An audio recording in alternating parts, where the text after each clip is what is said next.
I would now like to introduce today's presenters. Michael Jansen, Chief Research Officer, guides the practice's research agenda and architecture by leveraging his extensive experience to identify and unlock emerging trends. Jimit Arora, partner, leads Everest Group's research offerings focused on enterprise executives in IT, sourcing, and vendor management and shared services. Ashvin Venkatesan, Vice President, leads Everest Group's practice focused on serving enterprise IT leaders. Ashvin is responsible for developing Everest Group's research offerings focused on CIOs, CDOs, CTOs, CISOs, and IT strategy heads across application, cloud and infrastructure, data, and security services. And with that, I'd like to turn things over to Michael. Thank you. And hello, everybody. And I look back and I say, wow, what a year. It's been, acceleration on so many fronts, forced at it through the kind of the, what we call it here, the perfect IT talent storm. But you can look at this more broadly and say, hey, these are trends that we have been seeing for a long time. They're not something that's new out there. But the pandemic and the need to have some immediate change has accelerated many of the things that we're going to be talking about in this webinar today. So what Jimit and I are going to do, and along with Ashwin, we're going to take you through a number of the different dimensions of this. And we've got some quick polls in here. And invite you to ask questions along the way if you have, and we'll try to get to those. But let's start out here, Jimit. And we talked about the perfect IT talent storm. The first thing we have up there around skills is around the shrinking half-life on that. I think that's becoming, maybe even half-life is too long a time period to measure things. But if you look back over my career, people could learn a skill, an IT skill, and that was good for a number of years, maybe even decades. But I would suggest now that some of those skills that you learn now are have a shelf life perhaps of a few years, maybe certainly not a decade in most cases, but they're moving very quickly. The need to think about orchestrating or rethinking about the business models or the work models. The remote model was certainly a trend before, but it got accelerated with the pandemic. Lots of things are changing here. Yeah. And Michael, what's also quite interesting is if you look at, again, we're going left to right. So the way I like to think of this is a lot of the issues on the left-hand side of this page are left brain attributes, right? The technical attributes. As you look at the right-hand side of the page, you also have things around how the responsibilities and priorities are changing. But it's about things which are the less technical, but more intangibles. So how do you really bring empathy, ethics into the organization and your workforce? How are you really creating the right culture, the right experience, ensuring the right diversity? So if you look across the entire stack, you've got skills, models, priorities, responsibilities, all rapidly changing to create that perfect IT talent storm, as you rightly pointed out. So Jimit, you could argue here that these things are nothing new on here, but what's really changed across the spectrum? I'd say, so I'd agree, right? We've been talking about this for a while. I'd say two things have fundamentally shifted, right? One, which is relatively new, and as you start thinking about this from a talent market perspective, millennials, Gen Z coming in, bringing with it the whole thesis of it's not just about profit for the enterprise, but also purpose. So this mindset shift from profit to purpose, that's one big change. I'd say the other big change is just the rate at which change itself is happening in our environment. So the velocity of change is also very different now than what it has been in the past. Okay, great. So let's do this. Let's get some data from the participants on this webinar. And what we're going to do is open up a quick poll here and get your perspective on which of these elements that we've got listed here are key deterrents to developing a future-ready IT workforce within your organization. So we've launched the quick poll, and go ahead and enter your answers now.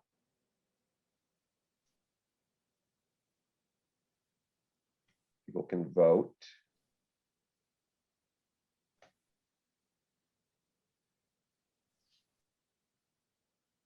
Okay, I see answers coming in now. Good.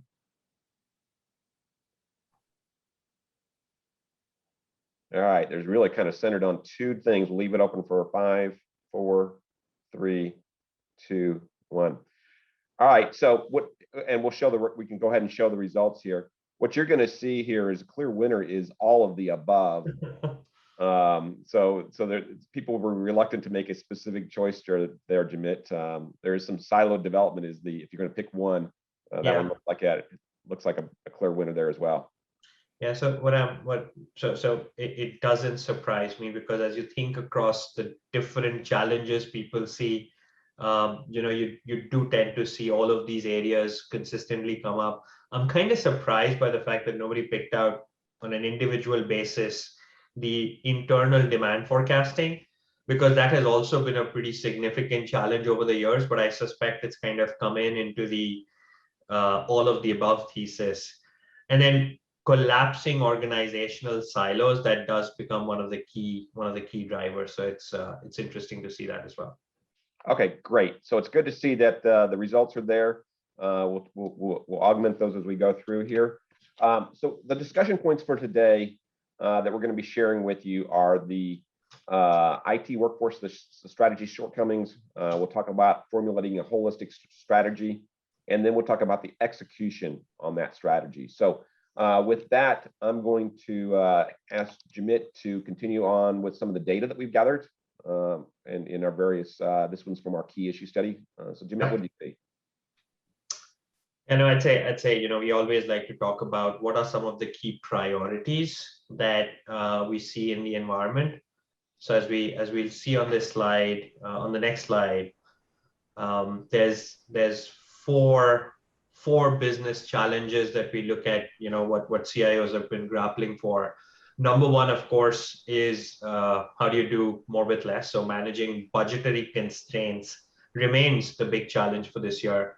But not too far behind is what we are focused on for today's discussion, which is creating the right IT workforce strategy, which spans across what are the right locations, what are the right roles, what are the right skills.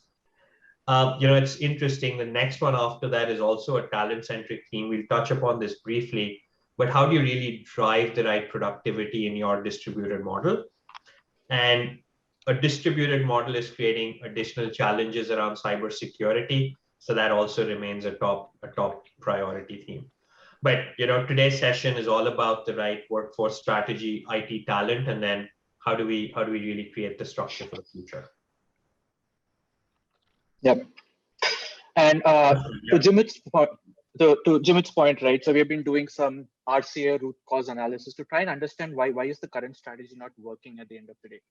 So there are two broad themes that we have identified.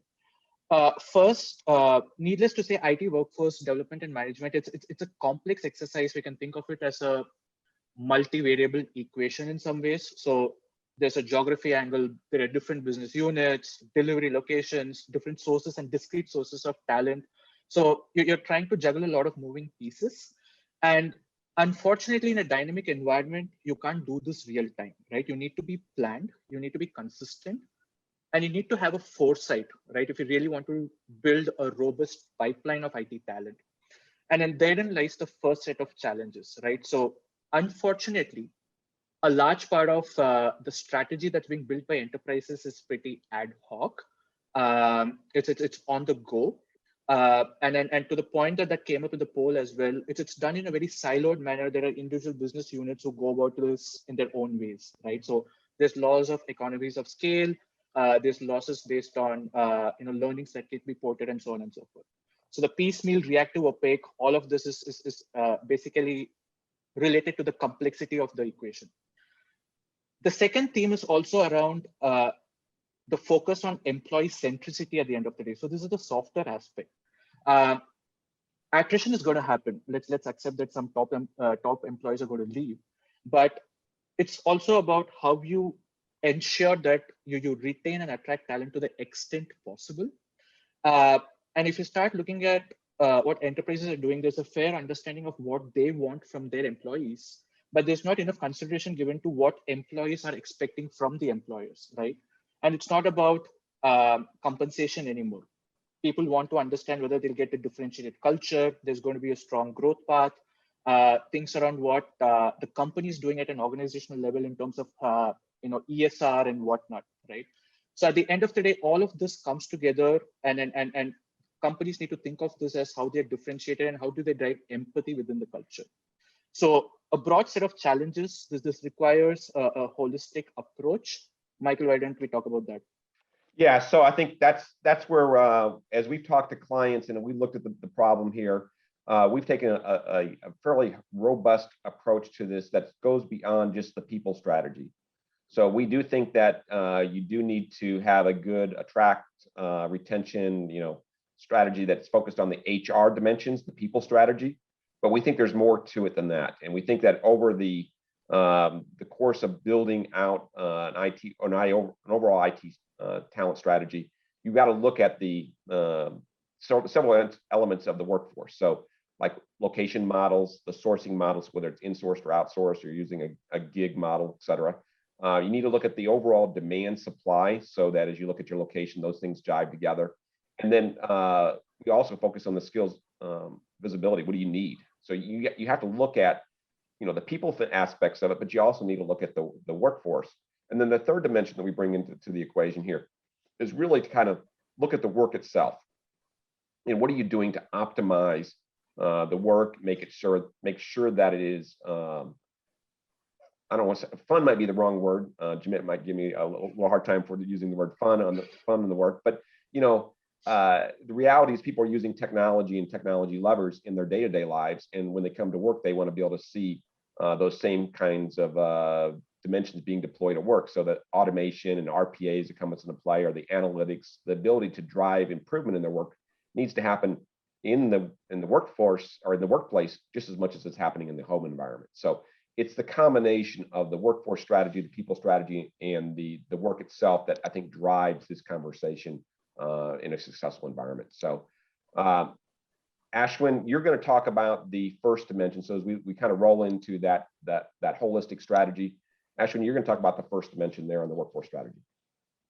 Yes, Michael. And as we see on the next slide, again, we have 4 components in this, and we're going to delve a little deeper and add color on each of these, right? So let's pick the first one, skills visibility.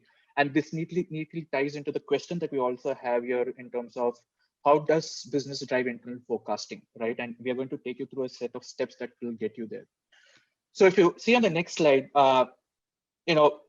we think of the IT talent development journey as akin to scaling Mount Everest. And the first real step is actually getting to the base camp, right? And in this particular IT skilling journey, the base camp actually becomes knowing where you are and having a consolidated set and view into what are the skills that you already have internally, what kind of rules do you have, what do you require in the future based on where your business is going to is going to do and wants to achieve, and then thereby chalking out what the journey really looks like across different facets of sourcing and so on and so forth, right? And as we do this, and then what we have observed is, if you think of 3 tiers of enterprise maturity in terms of based on skills visibility, we see a majority of enterprises lie in what we have called here as the semi-organized state, right? There is a point of view on which skills are required. There are some sources which are tracked, but all of this is pretty siloed. And then consequently, the efforts are duplicated in many ways. There are holes which do not get plugged. So consequently, the efforts are not concerted and coherent, right? So the starting direction itself tends to be wrong. You want to really point yourself at Everest first, right? And then climbing from there. And I'll illustrate this with an example, right? So this is a recent exercise that we observed on the next page. Now, this was a global conglomerate with more than 200K employees, right? And this is the exact challenge that they were facing. They did not get to the Everest base camp first, right? So eventually what they saw is they had different global IT centers that were operating. Each had their own taxonomies in terms of how they were defining skills, what was the nomenclature that was being used, and so on and so forth. Demand estimation was done in different ways. Some of them are not even forecasting. The sources were disparate. And consequently, they could not get an active strategy going, right? They did not know how to start. So the exercise that was undertaken is to first take a step back and build a solid foundation, wherein the entire skills inventory across the organization was brought together. And an extensive mapping was done around more than 800 different unique skills across IT towers. So what you see on the right is actually a broad framework that illustrates how deep they went, right? So we had a 4-tier structure. So if you think of it, there is applications, within that there is application development, and the final layer really becomes scripting, right? And within that, there are a lot of technologies. That's the depth to which that they went. So I'll pick a quick example here, right? So when they thought about the scripting capability requirements, they realized that they're in the media business, so they required a lot of front-end heavy automation requirements, and they felt that, and then they realized that they were nowhere near the filling the requirements that they had for Python skills internally, right? And then similarly, in terms of data engineers as well, they're going big on data and analytics. They did not have any of the Python skills that they required. And this exercise was an eye-opener for them at the end of the day. So this is the first thing, right? You set your base, you establish the skills, and then, Jimit, you actually start forecasting and trying to understand what the journey looks like in the context of the business. Yeah, and Ashwin, I think the last phrase that you mentioned, right, in terms of the context of the business, we think that's really important, and we'll kind of unpack that as we move to the next slide.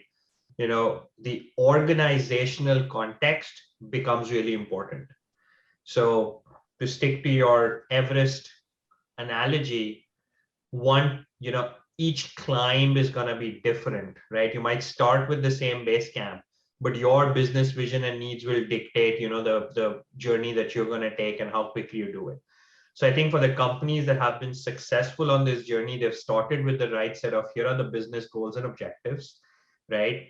What's the kind of experience that we're trying to solve for? Are we trying to solve for this from a B2C consumer standpoint, a B2B customer standpoint? Is it an employee-centric mandate that we're looking to solve for? But at the end of the day, it has to start with the business first.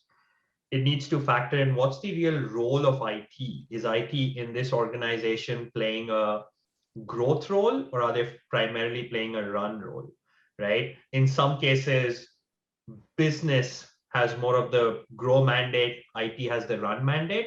There's no right or wrong answer, but knowing that particular role and limitation design, determines how your skill taxonomy gets built out. The way you think about sourcing, right? So are you going to rely extensively on internal talent versus external expertise? Has a role to play. Is your sourcing philosophy concentrated in a few geographies versus you have the luxury of more geographies to choose talent from? That determines, how you undertake this climb. And then finally, technology stack, we think, is actually somewhat less important. It has a role to play, but most people, when they're thinking about this transformation, there's a technology first mindset. We tend to argue it's more of a business and context first mindset. The technology is actually the more plug and play part of this transformation journey. And if you kind of think of that in the context of another example, Ashwin spoke about a media company. Here's where we saw this in a challenger financial services firm as well, right? And how they kind of wanted to orient their entire demand supply plan. So what were some of their business objectives as well as some of their technology objectives? So if you remember the 4 things on the left, they wanted to become a challenger market leader, which wanted to capitalize on lifestyle changes within consumer events, right? So consumer lifestyle triggers was what they were really looking to go after. So because of that, it had to be a really data-driven, design thinking-led application functionality that they were trying to build in. Of course, being challenger means you have to have a lean mindset. So this wasn't intended to create, okay, here's armies of people, but how do we really work with full stack teams with a bit of an innovation bench? From a technology standpoint, there was a desire to consolidate on Azure, right? So a lot of what they were trying to do was going to be determined by the technology stack in some ways, and the platform centricity had a role to play. And because of that, they also wanted to then say, okay, we're not just going to be T-shaped from a skills pyramid perspective, but be more pie-shaped, right? So not just a single spike of expertise, but multiple spikes of expertise. And then finally, they decided that they were gonna work with partners. So as you think about those determinants of business objectives, a few skill themes emerged from their taxonomy, and then they said, okay, which are the ones that we really need to go after first? So as you look at this, the taxonomy combined with the determinants allowed them to identify a handful of immediate investment skill sets. So as an example, they needed functional and regulatory experts. They needed experts who could drive change management in the organizations. From a design perspective, going back to being a market leader, they needed ethnographers, uh, people who had expertise in human computer interaction. They needed a lot more design engineers. And then from a velocity standpoint, agile coaches, full stack developers of SDEX, and then analytics and AI experts, right? But again, this took something which felt more like, okay, let's get one of these and two of those, and translated it into more of a scientific journey, starting with the base camp of let's have the skills in mind, let's have the summit in mind, and then let's figure out what our climb team has to be. Yep. And Jimit, as you mentioned, this is a journey, right? And Rome was not built in a day. So we have a broad framework around how enterprises can think about that entire journey of upskilling their workforce, right? The base camp is what we talked about. You're going to do the assessment. You're going to understand which competencies you require and where the gaps are. And while you do that, you're also going to try and put some numbers in place in terms of this is what our business needs to achieve. Consequently, this is what IT needs to deliver. And therefore, these are the quantum of skills that we require across our environment, right? And once you do that, it's actually going from camp 1 to camp 2 to camp 3 to the summit, right? So the second part becomes you action on the plan that you have built in terms of carefully identifying which skills do you require, what kind of roles undergo which kind of skilling journeys, right? So you can upskill, you can cross skill, you can hire from the market. You start defining the roles and then start attaching what the skilling journey really starts looking like, right? And when you do that, you also need to have a good definition of what are the skills that are, it's almost like building a passport for a particular role. What are the set of skills and competencies that are required that are truly define and make that role impactful, right? You do that. And then the third part of the journey is actually executing on it, right? So the choices around where do you hire from, how do you measure some of the impact of your hiring, the quality of workforce, you learn from your mistakes, you learn from what's happened in the past, and the entire role development journey becomes, in some ways an iterative, virtuous journey for you, right? And we'll just share one potential way in which you can think of this journey, right? As you go to the next slide.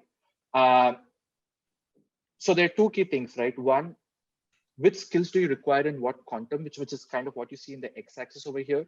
And the second is, what is the level of supply demand gap that's out there in the market, right? And you start preparing this for this in very different ways. So as we build out some of the animation on the slide, if you think of the top left here, these are skills that are in demand, but you don't need in volume. So you think of short-term hiring and you start cross-selling, right? You tap into some of the niche sources that are out there and you fill as and when the requirements come in. As you think of the ones on the bottom left, so these are the ones where the demand is low and then potentially there's not a lot of requirements. So these are some of the skills that have been impacted by automation. So you're really trying to push people up the value curve by doing a lot of cross-skilling and upskilling, right? So you hire and you kind of train them. The bottom right is interesting, right? These are the ones where there is a lot of demand internally, right? There's not as much gap in the market, but as you nurture them, your competition is going to come it's going to look to come and poach them from you, right? So you're not only hiring and skilling them, but you're going to have some differentiated incentives to really nurture them and keep them that journey along with yourself. And the top right is obviously the gold dust, right? Skills hard to find, you need them immediately. It's a completely different strategy. You're going to hire aggressively, and you're going to build a lot of internal competencies, work with tech vendors and whatnot to really ensure that you have them when you need, right? So with that, Michael, I'll hand this over to you. Yeah, so we're all about the data here, and so one of the most effective things we find is to enable our clients, especially our enterprises. We're going to make an offer here. Go back. Yeah, there. Make an offer here for enterprises that are interested in getting a slice of our data, and have Ashwin and his team kind of take you through what we call our skills passport. And what we're going to do is open up a quick poll here. And if you're interested in getting one of these IT roles and getting a drill down on the analytics that we provide there, the things on the right, if you're interested in those, you can select 2 of these, and we'd be happy to provide that for you and have a conversation if you're interested in that. So I'm going to leave this open. This is for enterprises. I'm going to leave this open up here for just a minute, or just a few seconds anyway. If you're interested, go ahead and click the poll, and we'll leave it open for another 10 seconds here. Jamit, thoughts on this offer?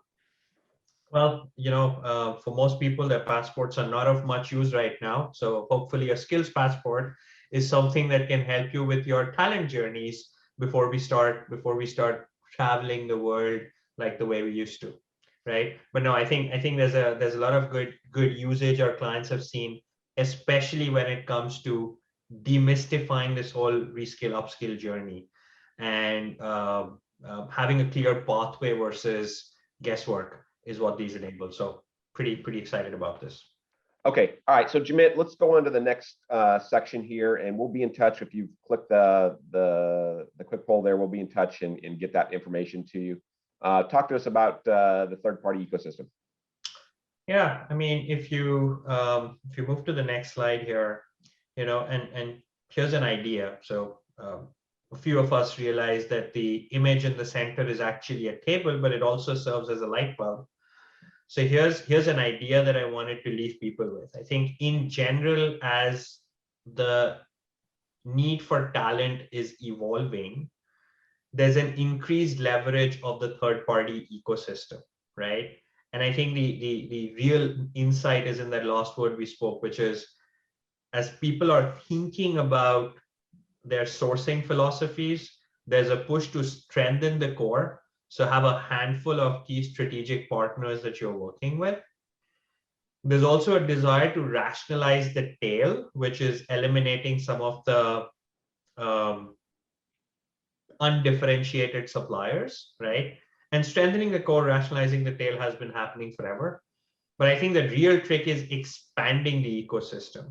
So I think if there's one idea I'd want to leave the group behind with is look at the ecosystem, especially when it comes to academia and when it comes to startups and incubation centers, and embracing those as part of your overall talent transformation journey. Yeah. And I think as we look at the next aspect of the model, we're really looking at the location model. And here what we saw was organizations really using 2020 and the pandemic and all the disruption that caused to do a reset on their overall model, if you will. And so it became a boardroom level conversation to reevaluate risk and to reevaluate the overall delivery model here. And so what we found was essentially, these are all pretty big numbers going different directions here for different aspects of the location model, but everything really is on the table here. So we've got remote workforces, remote delivery, work from home, those things going. At the same time, we've got reevaluation. Should we be in big centers, or should we be looking at tier 2 and tier 3 locations? Should we have mega hubs, or should we have small scale centers? The geography question is certainly there. For those that are paying attention to the current news, India is going through a spike right now that's going to test us again on the pandemic. So that on a global basis, we're not over yet. And then the whole idea of more hubs. So all of these things on the table encourage us to think about this in a broad aspect. And Ashwin, can you give us a specific example here? Sure, and Michael, we see this absolutely play out in the theme of what we call distributed agile on the next slide. So essentially, once the pandemic hit us, we had a lot of work being pushed to work from home. But now what's happening is we are almost moving towards an application delivery model where best-in-class enterprises are almost moving to a location agnostic design. So what we are seeing is that it's being converted into what we call as the virtual pod design.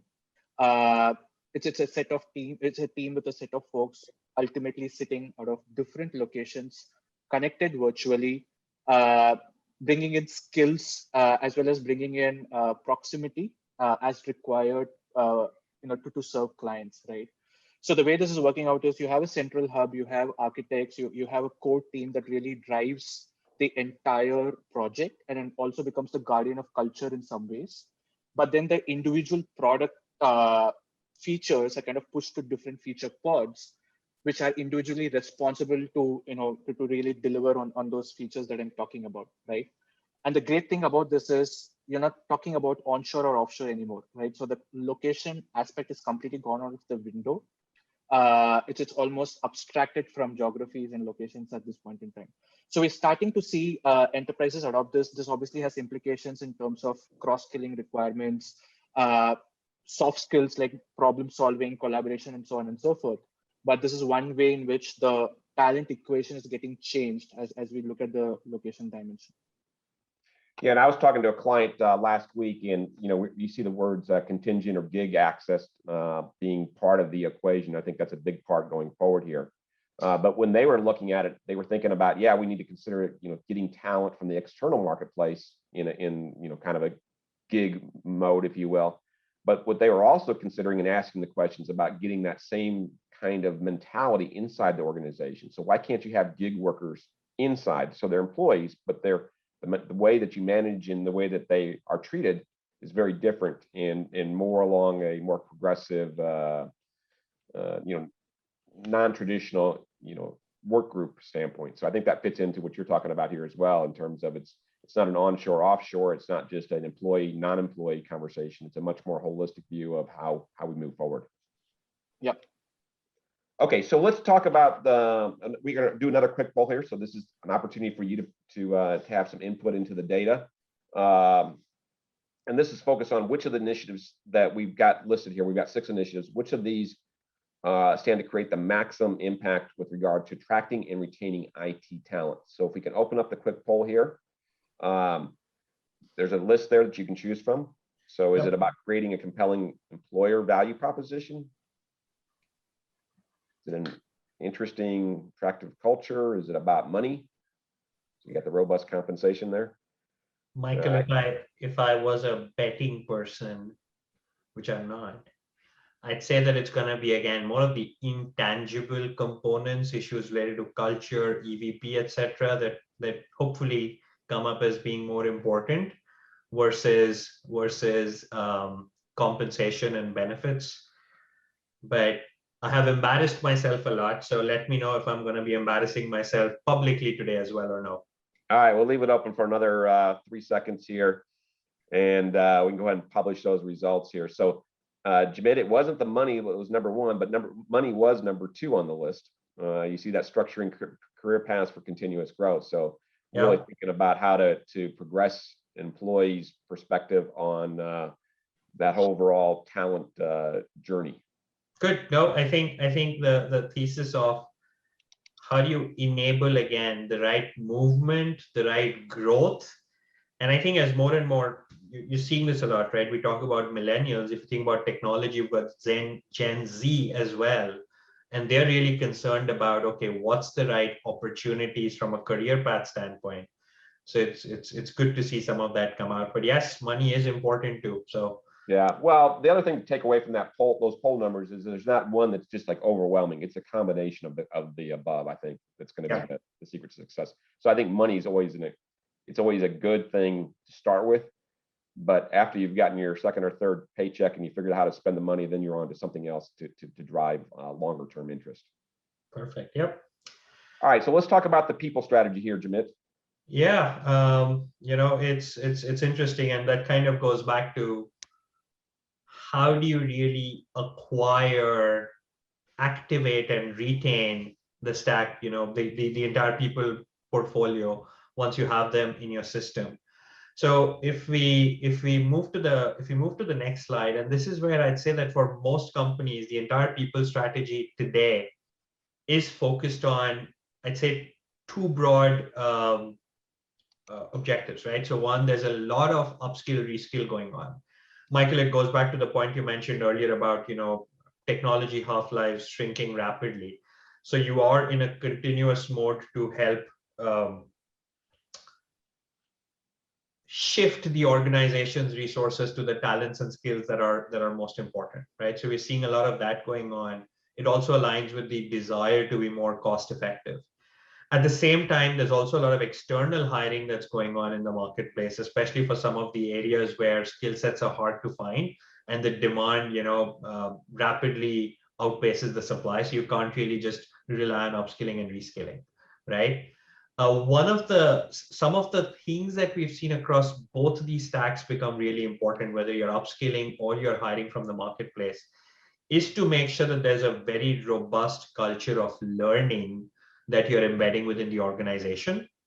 And some of that kind of comes through more personalized skilling programs. So not thinking of it as a general classroom program that I'm going to subject everyone to and expect that you're going to have the right results at the end of it. So there's a lot of personalization, contextualization happening, which is being enabled through L&D platforms, right? So learning management programs, etc., as well as challenges to keep the competitive edge going. So hackathons have become really important and embedded within some of these learning platforms. And as people are doing this, again, go back to embrace the ecosystem, which are the partnerships, both technology vendors and academia, that enable this. Yeah, right? Jimit, if I was to add a comment there, I go back to the number that you guys had earlier on the page. It said 800 different skills to look at. And maybe not every organization needs all 800, but even if you're taking a fraction of that, that's still a very impressive number to understand, to manage, and to develop a plan to succeed. That I don't think people fully understand that complexity. Yep, absolutely. And speaking of complexity, Ashwin, there's a lot of complexity in the platform ecosystem. Yeah, so we get this question often, right? So which tools or platforms should we go with? Should we be choosing platforms from third-party vendors, from our service providers? And what we see is best-in-class enterprises are using the right platform for the right use case at the end of the day. So there's a variety of options that are out there, both for acquisition, as you think of the leftmost one, which are assessment platforms, and the rightmost one, which are the gig platforms. They're really being used for acquisition, and the middle two are being used to develop talent as part of L&D programs. We see that all the offerings, they have their own nuances, right? Some of them focus on basic skills or give access to basic skills or basic trainings. Some of them have more sophisticated use cases. So it's a mishmash that is ultimately becoming the answer at this point in time. And it's not just about features and functionalities at the end of the day, right? So these offerings are also being matured, keeping in mind some of the broader development goals, such as taking away bias, right? While identifying candidates and training them or bringing them or hiring them, right? So it's a dynamic ecosystem. The offerings are out there. It just requires a bit of trial and error, and in some cases, potentially some outside-in perspectives to get this right. But the good news is the platforms are out there. And as we think of this, right, this other aspect that we really wanted to talk about is going back to the softer aspect, or the right side of the brain aspect that Jimit brought about. So we have taken the liberty to use Maslow's idea and build our own hierarchy of IT employee needs. And as you think of this, the basic needs, wherein you really, it's about getting the right skills, competencies, and paying them right. These are some of the basic needs, right? Where we see enterprises need to focus a fair bit more on is the self-actualization needs that we're talking about here. And I'll just give a couple of examples, right? We see that as we move into the millennial and the Gen Z workforce, there's a lot more emphasis on having that autonomy to express themselves, right? So we see, and then what we saw during the pandemic is the moment we were pushing productivity tools to track some of these people, it had an inverse effect, right? So it was almost seen as micromanagement. So one, there needs to be a philosophy of independence being driven. Second, it's about familiarity. So we got a lot of questions during the pandemic that, hey, we are using a lot of collaboration tools, but the challenge is still we are not able to drive that connectedness within the ecosystem of people that we have. And one of the best practices that we started seeing is keeping the team composition consistent, right? You have the same team members so that they have familiarity, and they almost start well versed with how the team works, and then culturally they're a fit, right? So that became a good hack at the end of the day. So these kind of considerations become really important at the end of the day, and it's not just an equation that can be solved by technology alone. It's a technology plus culture initiative, right? So that's one point. And then finally, as we move to the final slide in this particular section, it's also about, in some ways, not being apologetic and evangelizing what you're doing, right? It's a hard market to tap in from a talent perspective. And we are seeing that there is some level of soft marketing that each organization needs to do to put up their hand and say that, hey, we are different from our competition, right, at the end of the day.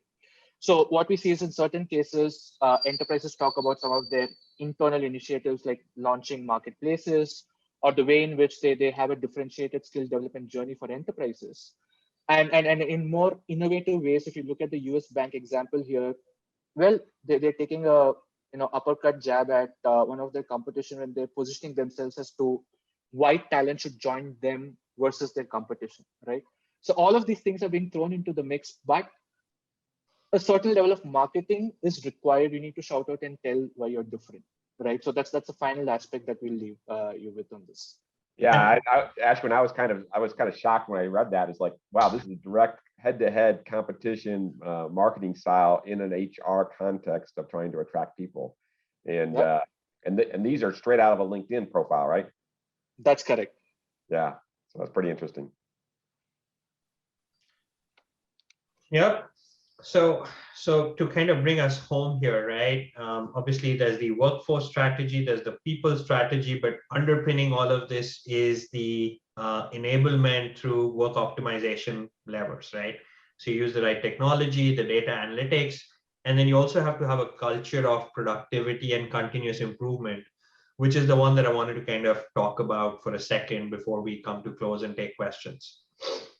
So when it comes to productivity, and there's been a lot of attention and focus on productivity over the last 12, 18 months.